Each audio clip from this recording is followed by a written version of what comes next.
नमस्कार दोस्तों, मैं अमरिंदर सिंह आप लोगों का आपके अपने यूट्यूब चैनल मैथ्स मैच्योर पे स्वागत करता हूं।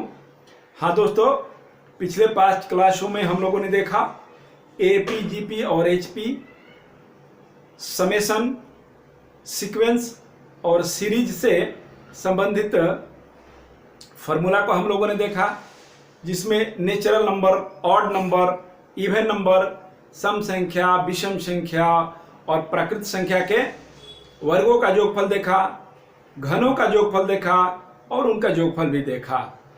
तो आइए अब प्रश्न की शुरुआत करते हैं एपी, जीपी, एचपी से संबंधित, जो कि प्रीवियस ईयर में प्रश्न पूछे जाते हैं और हमें पूरा विश्वास है कि बहुत कम से कम समय में मैं आप लोगों को प्रश्नों को हल करना सिखा पाऊंगा। तो आइए साथ मिलकर काम करते हैं और यह पहला प्रश्न हमारी स्क्रीन पर है, इसे सॉल्व करते हैं। प्रश्न है, हरात्मक श्रेणी HP में 3/2, 6/5 और 1 ... का 16वां पद 16th टर्म क्या है? 16वां पद क्या है? तो इसमें हमको दिए गए हैं HP का सीरीज। किसका सीरीज? HP का सीरीज। तो हम लोग पढ़े हैं ए बी सी यदि HP में हो तो 1/A, 1/B और 1/C यह हो जाएगा AP में। यह हो जाएगा AP में। अब क्या करना है कि अब हमको लिखना है AP में। AP में क्या हो जाएगा? 2/3, 5/6 और 1/1 तो 1 ही रह जाएगा। अब ये हो जाएगा AP में। ठीक है, अब क्या करेंगे कि अब हम देखेंगे कि हमें क्या प्राप्त है और क्या प्राप्त करना है। तो इसमें दिया गया है A का वैल्यू 2/3 है, ठीक है, और 16वां पद T 16th ज्ञात करना है और D का वैल्यू B-A हो जाएगा। तो B-A कीजिए। B का वैल्यू है 5/6 और A का वैल्यू है 2/3। 6 LCM हो जाएगा, 5 - 4 1/6 हो जाएगा। 1/6 हमारा D हो जाएगा। D का वैल्यू हो गया 1/6। A हो गया, D हो गया, T 16th पूछ रहे हैं। तो T 16th का मतलब होता है, हम सीरीज पढ़े हैं AP का A + D, A + 2D और A + 3D, और ऐसे ही यह बढ़ते जाता है।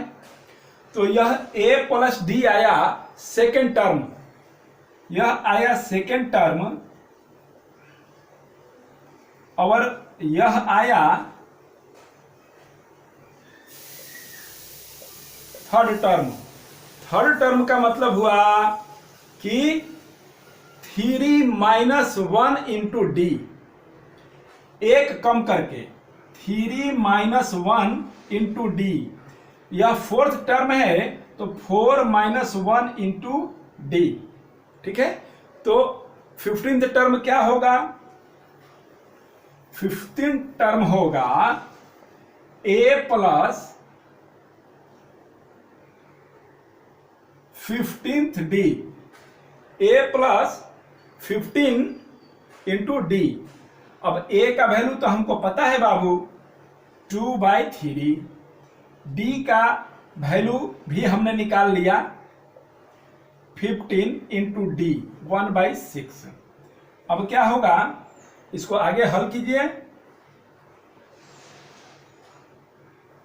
LCM हो जाएगा 6 और यह हो जाएगा 3 दूनी का 6, तो 2 दूनी का 4 हो जाएगा, और यह 15 का 15 हो जाएगा, 19/6 यह हो जाएगा AP में। तो GP में क्या होगा, इसको उलट देंगे।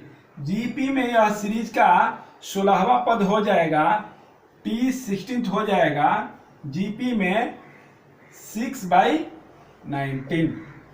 हमारा ऑप्शन ए आंसर हुआ। नेक्स्ट क्वेश्चन देखते हैं।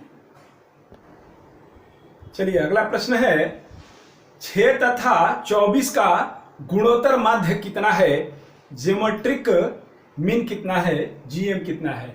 तो हम तो इसका फॉर्मूला जानते हैं, रूट ओवर, यदि दो संख्याएं रहे तो रूट ओवर ए बी,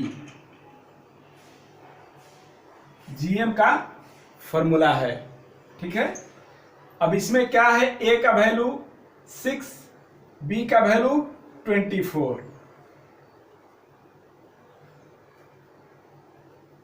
आप लोगों को हम फैक्टर करना सिखाए हैं, क्यों सिखाए हैं उसका आज बहुत बड़ा फायदा होने वाला है।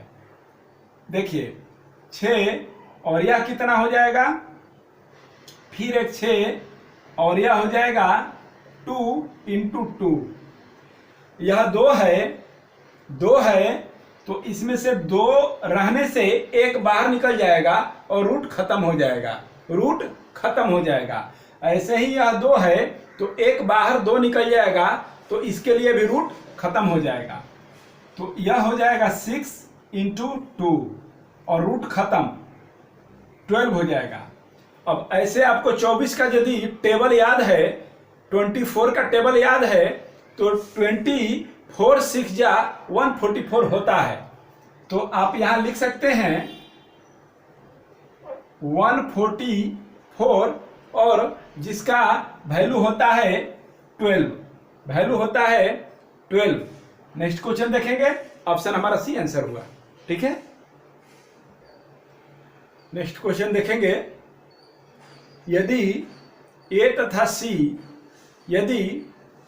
तथा सी का गुणोत्तर माध्य ज्योमेट्रिक मीन जीएम बी है तो A square minus B square plus C square upon A का पावर -2 माइनस बी का पावर -2 प्लस सी का पावर -2 का मान ज्ञात कीजिए।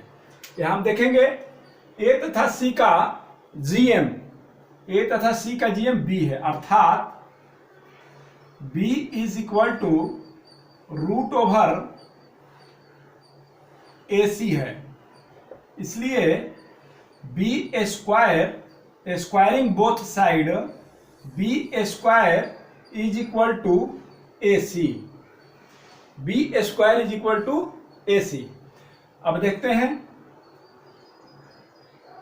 a square minus B square plus C square. अब इसको क्या करेंगे, यह पावर माइनस में है तो नीचे आएगा तो प्लस में हो जाएगा, यह हो जाएगा 1/a का पावर 2 माइनस 1/b का पावर 2 प्लस 1/c का पावर 2। ध्यान से समझिए, आगे देखते हैं, ए स्क्वायर और यह b square is equal to AC आया है हमारा, तो इसका वैल्यू यहां रख देते हैं, यह हो जाएगा b square is equal to AC।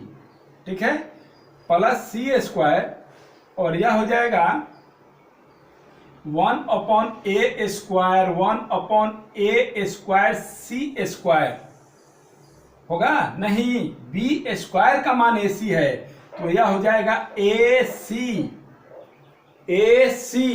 Square नहीं होगा क्योंकि स्क्वायर का ही वैल्यू है AC।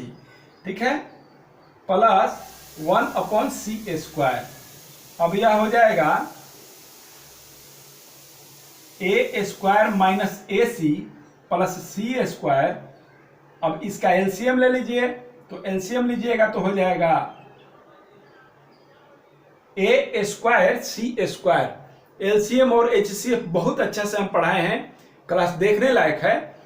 तो आप देखिए इसमें जो मैक्सिमम होता है वह एलसीएम में लिया जाता है। एलसीएम है वह छोटी संख्या जो दी गई सभी संख्याओं के द्वारा विभाजित हो। तो इसमें मैक्स लेंगे ए और सी का, तो मैक्स लेंगे तो ए का मैक्स तो ए स्क्वायर है और सी का मैक्स तो सी स्क्वायर है। तो ए स्क्वायर सी स्क्वायर हमारा एलसीएम हो जाएगा। तो अब हम ए स्क्वायर से भाग करेंगे तो यहाँ सी स्क्वायर बचता है, माइनस ए सी से भाग करेंगे तो एक ए और एक सी बचेगा, और फिर सी स्क्वायर से भाग करेंगे तो ये बचेगा, ये कट जाएगा, ए स्क्वायर बचेगा। अब आगे देखते हैं, फर्स्ट इंटू थर्ड होता है, पहला गुने तीसरा होता है, फर्स्ट इंटू थर्ड होता है, हमेशा याद रखिए, हमेशा याद रखिए, ठीक है। तो अब देखिए ए स्क्वायर माइनस ए सी प्लस सी स्क्वायर इंटू ए स्क्वायर सी स्क्वायर अपॉन ए स्क्वायर सी स्क्वायर। तो ऊपर चला गया, क्या बचा, first into third, first into third हो गया तो नीचे जो बचा वो बचा सी स्क्वायर माइनस ए सी प्लस ए स्क्वायर, सी स्क्वायर माइनस ए सी प्लस सी स्क्वायर, यह तो बचा ना। इसको आप ऐसे समझिए, एक बार आप इसको लिखिए ए स्क्वायर माइनस ए सी प्लस सी स्क्वायर अपॉन 1। अब इसको पलटिए, ए स्क्वायर सी स्क्वायर अपॉन सी स्क्वायर माइनस ए सी प्लस ए स्क्वायर, ये खत्म हो गया और ये भी खत्म हो गया, ए स्क्वायर सी स्क्वायर बचा। यहां भी सेम इसी तरह से होगा, यह कैंसिल हो गया क्योंकि एक ही मान है, बचा ए स्क्वायर सी स्क्वायर। अब ऑप्शन में देखेंगे तो हमारा ए स्क्वायर सी स्क्वायर तो ऑप्शन में नहीं है, तो फिर क्या करेंगे, ए सी का वैल्यू बी स्क्वायर है तो इसे ए सी के फॉर्म में रखेंगे, और ए सी का वैल्यू है बी स्क्वायर, तो इसको स्क्वायर हो जाएगा बी स्क्वायर का होल स्क्वायर, तो बी का पावर 4 हमारा आंसर होगा यदि इसमें है तो, बी का पावर 4 बी हमारा आंसर होगा। नेक्स्ट क्वेश्चन देखते हैं, प्रश्न देखते हैं, एक पेंटिंग शो देखने वाले दर्शकों की संख्या प्रतिदिन पहले दिन से दुगनी हो जाती है, ट्वाइस या 2 टाइम्स दुगनी हो जाती है यदि यह शो सोमवार को मंडे को शुरू हुआ हो तथा शनिवार को अर्थात सैटरडे को दर्शकों की संख्या 6400 हो, 6400 हो, तो पहले दिन दर्शकों की संख्या कितनी थी। पहले दिन का तात्पर्य यह है, पहले दिन का तात्पर्य यह है कि सोमवार को शो शुरू हुआ तो सोमवार को दर्शकों की संख्या मंडे को कितनी थी, और शो चला शनिवार तक, और शनिवार को दर्शकों की संख्या 6400 थी, ठीक है। तो अब इसमें बता रहा है कि पहले दिन से दुगुनी, 2 टाइम्स, दुगुनी 3 गुनी, इसका मतलब है कि यह जो श्रेणी बढ़ रहा होगा वह श्रेणी जीपी में होगा, ज्योमेट्रिक प्रोग्रेशन में होगा। क्यों, क्योंकि मैंने वह परिभाषा ही उसकी बता दिया है कि ऐसी श्रेणी जो लगातार दो पदों का एक दूसरे से गुना करके आगे का पद बनते जाता है, नेक्स्ट टर्म एक दूसरे से फर्स्ट से मल्टीप्लाई होकर के बढ़ते जाता है, और वह रेशियो कुछ भी हो सकता है, वह कॉमन रेशियो कुछ भी हो सकता है, R will be anything, okay. जैसे R3 हो जाएगा तो कोई संख्या है 3, तो यह बढ़ेगी 3 का 9, ठीक है। 3 1 से बढ़ाएंगे, 1 3 3 का 9 और 9 तिया 27 और 27 तिया 81। अब बी में ए से भाग करेंगे या सी में बी से भाग करेंगे तो हमें आर प्राप्त होगा। आर प्राप्त होता है b अपॉन a अर्थात 3 अपॉन a, या और 9 अपॉन 3 अर्थात c अपॉन b। देखिए यहां भी 3 हुआ और यहां भी 3 हुआ, r का वैल्यू 3 हो गया। ठीक है, तो यही चीज को इसमें दिया गया है और इसे ही समझना है। तो चलिए अब हम यह देखेंगे कि शनिवार को दर्शकों की संख्या कितनी हो गई, 6400। तो अब हम सोमवार से लेंगे, सोमवार, मंगलवार, बुधवार, बृहस्पतिवार, शुक्रवार और शनिवार। शनिवार को दर्शकों की संख्या 6400 है और 2 गुना बढ़ के जा रहा है, अर्थात r इज इक्वल टू 2 है, r इज इक्वल टू 2 है। तो सोमवार को दर्शकों की संख्या कितनी है, 6400 का आधा 3200, 3200 का आधा 1600, 1600 का आधा 800, 800 का आधा 400, 400 का आधा।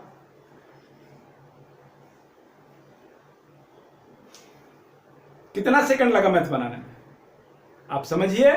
मैं हूं, मेरा पूरा वादा है, आपको बिल्कुल सोचे भी नहीं होइएगा आप लोग कि इतना कम समय में भी इतना बड़ा बड़ा मैथ बनता है जी।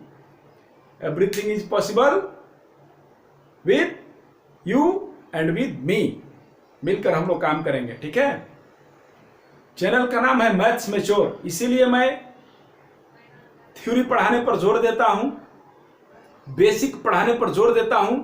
यदि जो बच्चा बेसिक पढ़ गया और समझ गया तो इसे समझने में उसे देर लगेगी? नहीं लगेगी।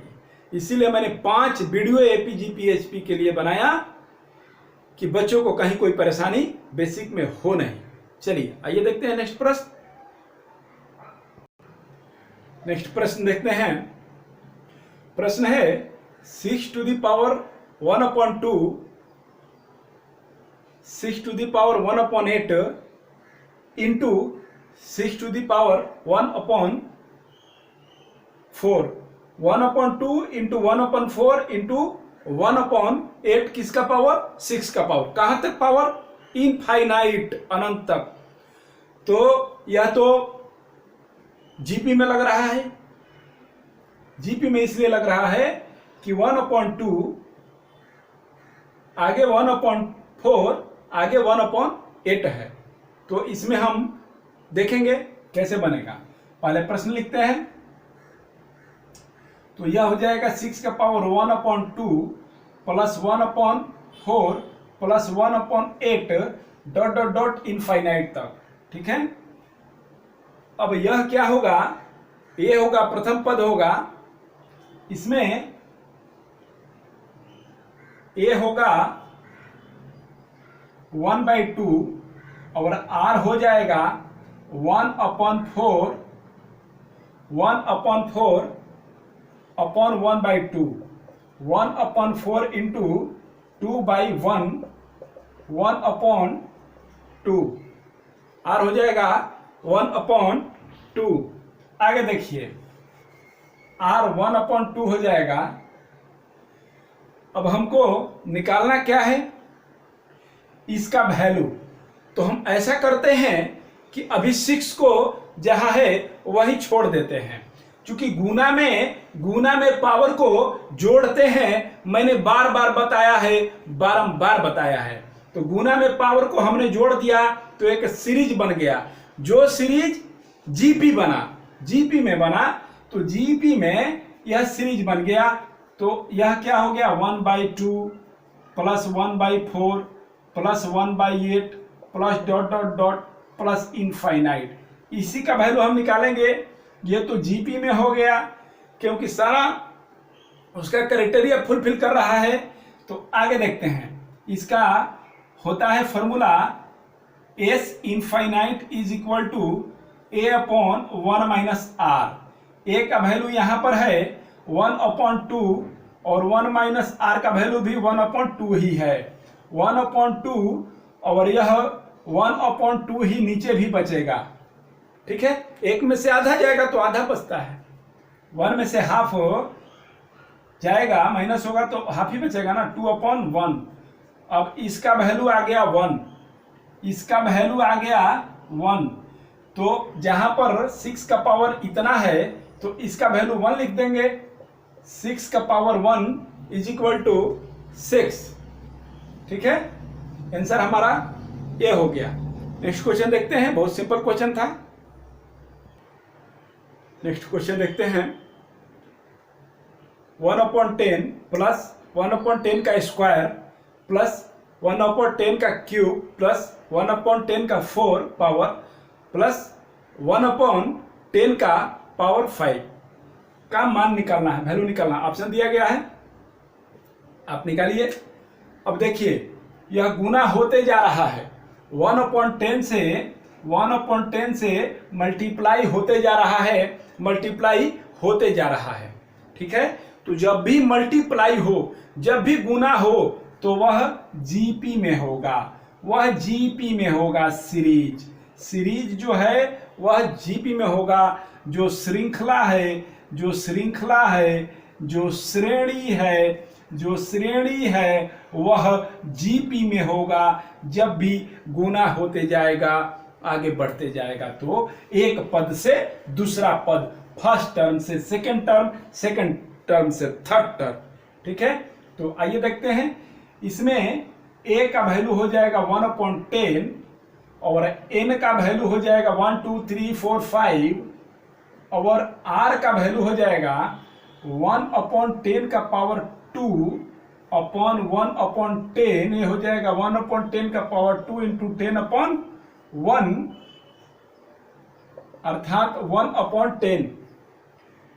r का वैल्यू हो जाएगा 1/10। अब क्या निकालना है हमको? अब क्या निकालना है हमको? निकालना है इसका योगफल। इसका योगफल निकालना है तो एस एन निकालना है। अब देखिए जो ए है वह ए क्या है भाई? तो ए जो है यह 1 से छोटा है। ए जो है यह 1 से छोटा है, अर्थात 1 ए से बड़ा है। इसलिए हम फॉर्मूला कौन लगाएंगे? a into 1 minus r to the power n upon 1 minus are.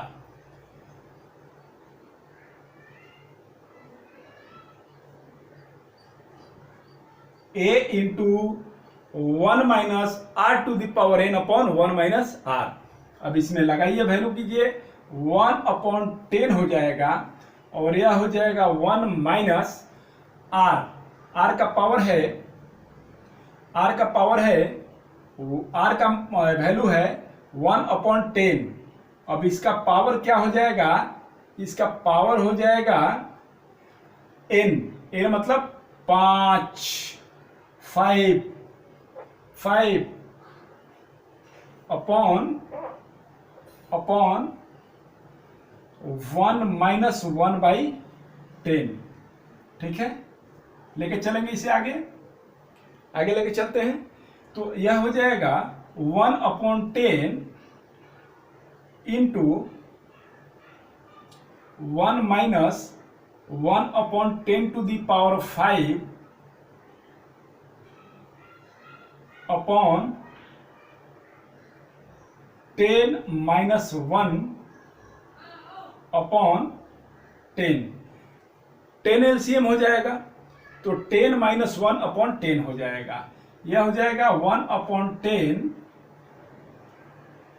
Into 10 to the power 5। LCM हो जाएगा 10 to the power 5 minus 1 upon 9/10। यह हो जाएगा 1/10 into 10/9 into 10 to the power 5 minus 1 upon 10 to the power 5। ठीक है, 10 से 10 cut जाता है तो हमें वैल्यू प्राप्त होगा 10 to the power 5 minus 1 upon 9 into 10 to the power 5। अब इसे तो हल नहीं किया जा सकता है। अब ऑप्शन देखेंगे, 10 to the power 5 minus 1 upon 9 into 10 to the power 5, option D हमारा आंसर होगा। ठीक है, तो आज के लिए इतना ही रहने देते हैं, नेक्स्ट क्लास में मिलेंगे और जबरदस्त क्वेश्चन इस क्लास में आने वाला है। इसलिए आप लोगों से यह गुजारिश है कि आप लोग हमारे वीडियो को पूरा देखिए। क्वेश्चन जो पिछले प्रीवियस ईयर्स में पूछे गए हैं उसी का संग्रह मेरे पास है, मैंने संग्रह किया है और उसी को मैं पढ़ाता हूँ। ठीक है, तो इससे क्या होता है कि आपको सब टाइप भी मिल जाता है और हर टाइप का क्वेश्चन जब आप जान जाइएगा तो फिर अब अगला जो एग्जाम होने वाला है रेलवे का, एसएससी का, एनडीए, सीडीएस, किसी का भी, तो आपके लिए बहुत सहूलियत होगी। ठीक है, वहाँ पे इतना ज़्यादा टाइम रहता नहीं है कि आप क्वेश्चन को समझ पाइएगा। तो आपके पास एक ही विकल्प है कि आप कम से कम समय में ज़्यादा से ज़्यादा टाइप और कम से कम समय में बनाने का प्रयत्न करें। तो आइए मिलते हैं अगले क्लास में। Thank you very much, thank you.